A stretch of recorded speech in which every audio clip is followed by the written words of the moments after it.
Bienvenida y bienvenido desde Mario Basile y desde el movimiento tradicional romano. Hoy hablamos de calendario. ¿Sabías que todavía 10 meses llevan el nombre definido por Rómulo, el fundador de Roma? Y que el calendario tal como lo conocemos hoy en día es prácticamente el mismo que introdujo Julio César. De hecho, el llamado calendario gregoriano, en uso hoy, no ha cambiado ni la longitud de los meses ni los nombres, sino que simplemente ha eliminado algunos de los años bisiestos, una corrección del orden de una centésima parte de la longitud del año. Pero, ¿para qué definir el tiempo? Los romanos definieron el espacio para construir un templo, o una carretera, o un acueducto, o una ciudad, y de la misma forma definieron un calendario para ordenar las fiestas y los tiempos de la administración. Solo así el aquí y ahora se realiza en el gran proyecto histórico de Roma. Si quieres, sígueme y intentaremos descifrar las coordenadas del tiempo y el historial del calendario.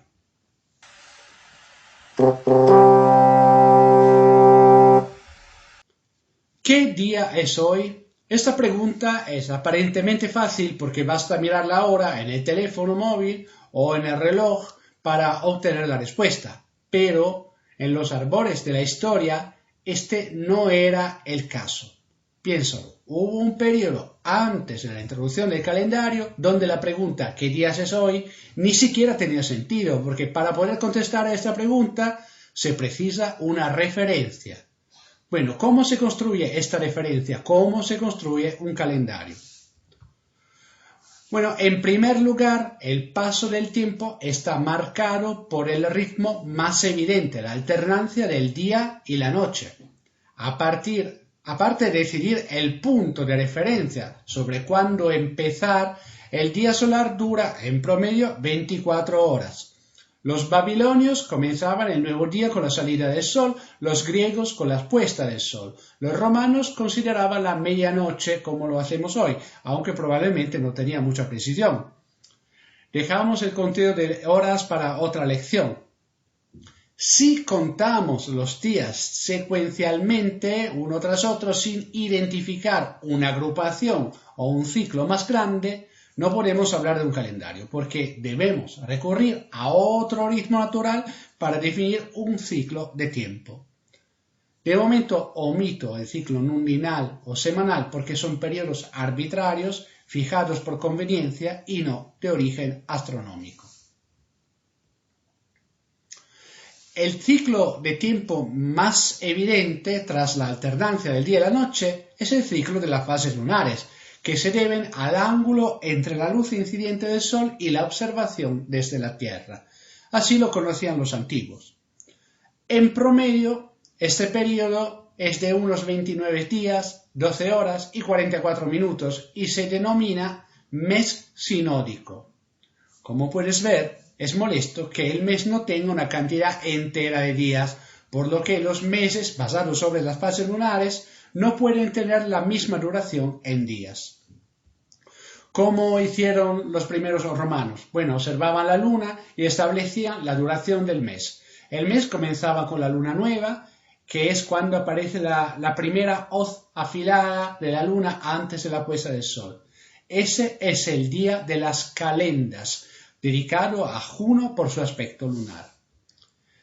Las calendas probablemente toman su nombre desde un verbo latino, calare, que quiere decir llamar. De hecho, las calendas comenzaban en el día en que el pontifex anunciaba públicamente la luna nueva en los comitia calata, asambleas que se convocaban para comunicar ciertos eventos como la presentación del Rex Sacrorum, de los Flámines, de las Vírgenes Vestales. En las calendas se establecía cuándo ocurría la luna llena, es decir, a mediados de mes, definiendo si los idus caían el día 13 o el día 15. El 14 es un número par y se evitaba. Juan Lido ofrece algunas explicaciones numerológicas. Bueno, a primera vista puede resultar extraño, pero no nos olvidemos que en el mundo antiguo la numerología era un conocimiento importante. Solo piensa en Pitágoras. Por lo tanto, los números tenían un poder simbólico más allá del mero valor que representaban. El 13, utilizado por los meses cortos, está formado por los cuadrados de los dos primeros números, el 2, que el cuadrado hace 4, y el 3, que hace 9. El 4 contiene los dos, conocido como la díada, que representa el mundo material y el principio generativo femenino. El 3, la tríada, representa el poder de la primera manifestación del 1 en la superación del dualismo. El 13 es, por tanto, un número completo y numerológicamente perfecto. En cambio, para los meses largos se elige el día 15 como el día de los Irus. Los Irus son sagrados a Júpiter en su aspecto solar. Sin embargo, los antiguos también querían celebrar el primer cuarto de luna, que se calculaba que era el 9º día antes de los Irus. De ahí el término nona, que quiere decir novena. Y esto corresponde al 5º día del mes para los meses con los Irus, el día 13, y 7º para los meses con los Irus en el día 15. Estos 3 días, finalmente, las calendas, las nonas y las Irus, se utilizaban para contar todos los demás días. Después de las calendas se contaban los días que faltaban a las nonas, y después de las nonas los que faltaban a los Irus, y después de los Irus lo que faltaban hasta a las calendas del mes siguiente.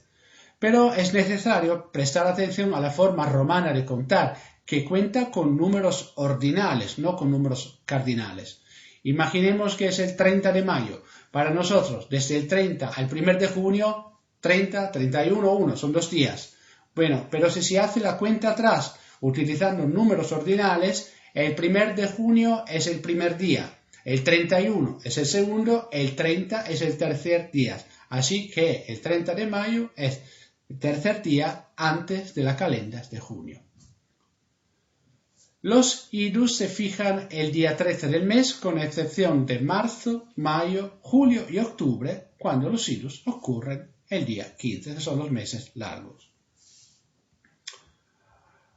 Vamos a ver un ejemplo con el mes de marzo.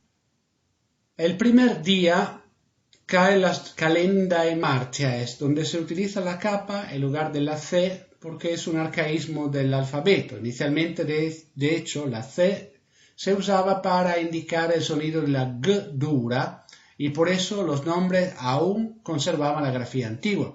Por ejemplo, se escribía Caius con la C, pero se pronunciaba Gaius. Se escribía Cneus, pero se pronunciaba Gneus.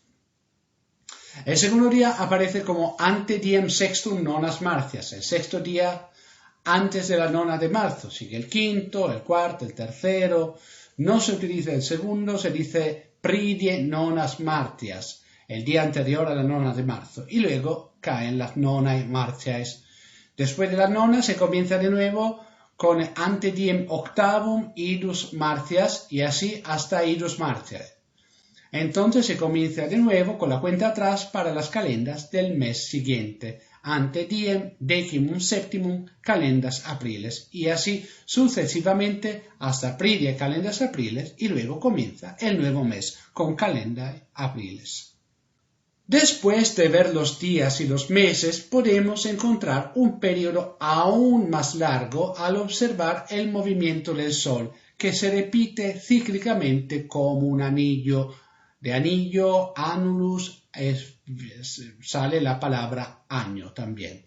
Para medir su duración es necesario tener una vara y medir la sombra que proyecta el Sol cuando culmina en el sur si estamos en el hemisferio norte. Si comenzamos a medir este periodo desde el momento en el que la sombra es más larga durante el solsticio de invierno hasta el siguiente solsticio de invierno, se puede ver que en promedio el año tiene 365 días y algo. Incluso aquí, molestamente, el año no se compone de un número entero de días. Si podemos continuar con las mediciones durante algunos años, encontramos que son 365 días y cuarto. Eso significa que debido a los decimales, 3 años de 365 días deben alternarse con un año de 366 días para compensar. Pero si tuviéramos el elixir de la vida, después de algunos siglos, descubriríamos que el año al cuarto decimal tiene 365,2425 días, que es la corrección gregoriana mencionada anteriormente.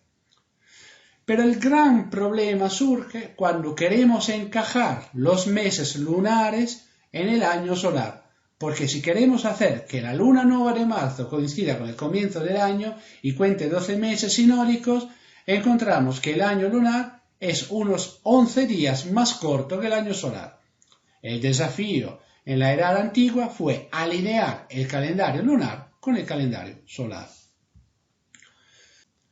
El calendario de Rómulo contaba 10 meses a partir de marzo, con una duración total de 304 días, seguido de una pausa de unos 2 meses en los que aparentemente no se contaba el tiempo, cuando la sociedad agrícola se detenía y no había guerras.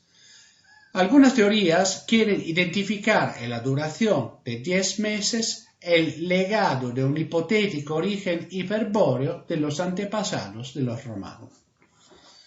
Sin embargo, la duración de los meses del calendario de Rómulo no estaba perfectamente alineada con las fases, sino un poco más larga, de 9 días. ¿Por qué los meses se llaman así? Bueno, aclaremos que el nombre latino del mes no es un sustantivo, sino un adjetivo. Para decir el mes de marzo, los romanos solían decir mensis martius, como habrían dicho luna martia, la luna de marzo, o como todavía decimos campo marcio, el campo de Marte. De hecho, el primer mes lleva el nombre del dios Marte. El segundo mes del año, dedicado a la diosa Venus para reequilibrar el mes anterior, quizá tenga un nombre de origen etrusco, ya que la diosa Venus es conocida así como Turán, pero también como Apro, da Afrodite, de ahí abril. Pero es una interpretación no confirmada. Algunos autores derivan el nombre del mes del verbo latino aperire, en el sentido de naturaleza que se abre y florece. Lamentablemente, en cualquier caso, estamos en la hipótesis no verificada. Mayo toma su nombre desde Maia, diosa itálica de la fertilidad. El cuarto mes está dedicado a Juno, quizás como diosa del parto para cerrar la sucesión de 4 meses, principio masculino, principio femenino, fecundidad, parto, una celebración de la vida y de buenos deseos, pero esta es solo una interpretación. El resto de los meses sigue la numeración, quintilios de quinto, sextilio de sexto, septiembre de siete, y así. Numa Pompilio introduce 2 nuevos meses. Enero, desde Januarius, dedicado al dios Janus, en latín Jano, la máxima divinidad itálica que, según Lido, celebra el mundo nouménico. Es el dios de los inicios, entonces es correcto dedicarle el primer mes del año. El segundo mes, sin embargo, febrero, está dedicado a la purificación, februa, y a las divinidades tónicas. Febrero se mantuvo más corto, según Juan Lidus, para evitar celebrar este mes con el mismo número de días de los demás meses dedicados a las deidades celestes. El inicio del año religioso seguía coincidiendo con las calendas de marzo, mientras que su final con la fiesta de Terminalia, el día 23 de febrero, que dividía el mes de febrero en 2 partes, respectivamente de 23 y 5 días. Ajustando la duración de los meses, como se muestra en la diapositiva, y evitando los números pares por la predilección romana por los impares, Numa definió una secuencia usando 3 años de diferente duración. El más corto era de 355 días, que está muy cerca del año lunar, más corto que el año solar. Este mes se alternaba con años más largos, con un mes extra llamado Mercedonius o mensis intercalares. ¿Cómo ocurría esto? Febrero se terminaba con Terminalia, por lo que el mes quedaba solo de 23 días y se formaba un mes mercedonio de 27 o 28 días. Mercedonios era un mes como cualquier otro, con las nonas en el quinto día, los Sidus en el día 13, etc. Entonces, el año podría durar 355 días, o bien 377 con el Mercedonios, o 378 Mercedonios más un día. Como vimos en la última lección, el pontífice máximo era el encargado de velar por el calendario y decidir cuándo añadir el Mercedonio. Sin embargo, el calendario de Numa, por exacto que fuera, era complicado y no ofrecía mucho beneficio, especialmente cuando consideramos que los meses lunares sinódicos no estaban alineados con las fases debido a la adición de un febrero de solo 23 días que desalineaba el sincronismo lunar. Además, unos pontífices cometieron errores en la definición de los meses hasta que Julio César, que fue pontífice máximo durante 19 años, corrigió, con la ayuda de un astrónomo alejandrino, Sosigene, el calendario romano que tenía 67 días de retraso por los errores acumulados a lo largo de los siglos. El año 46 antes de la era corriente fue un año de 15 meses, 456 días. Además, César, para evitar complicaciones en el futuro, con su conocido pragmatismo, eliminó la lógica del Mercedonio desvinculando definitivamente los meses de las fases lunares y basándose exclusivamente en el año solar, manteniendo la media de 365,25 días, con una sucesión de 3 años de 365 días y uno de 366.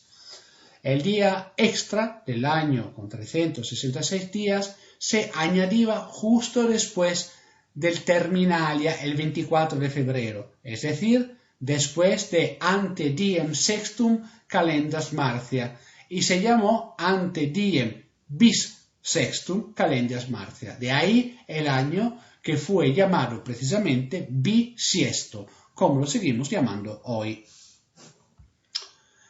En los primeros años, sin embargo, hubo un malentendido en la aplicación del año bisiesto, que se aplicaba cada 3 años en lugar que cada 4, justo para la manera de contar de los romanos, pero Augusto corrigió el error saltándose algunos años bisiesto hasta que el calendario quedó perfectamente alineado.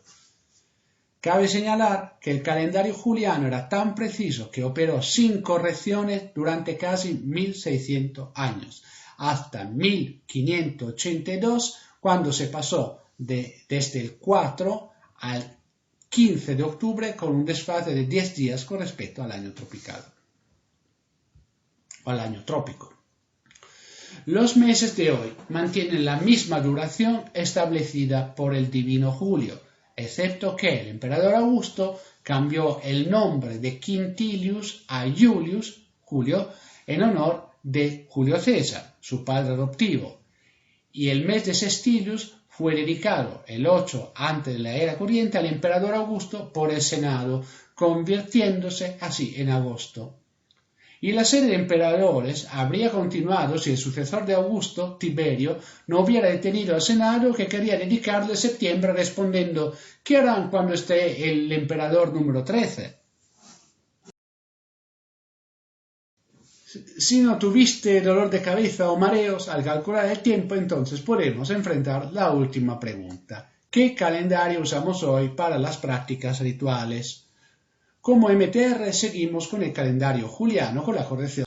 Ciertamente que el calendario de Numa con su tono lunar tiene su encanto, pero al no haber sido mantenido por los pontífices, hoy sería necesario establecer el 1 de enero de manera arbitraria.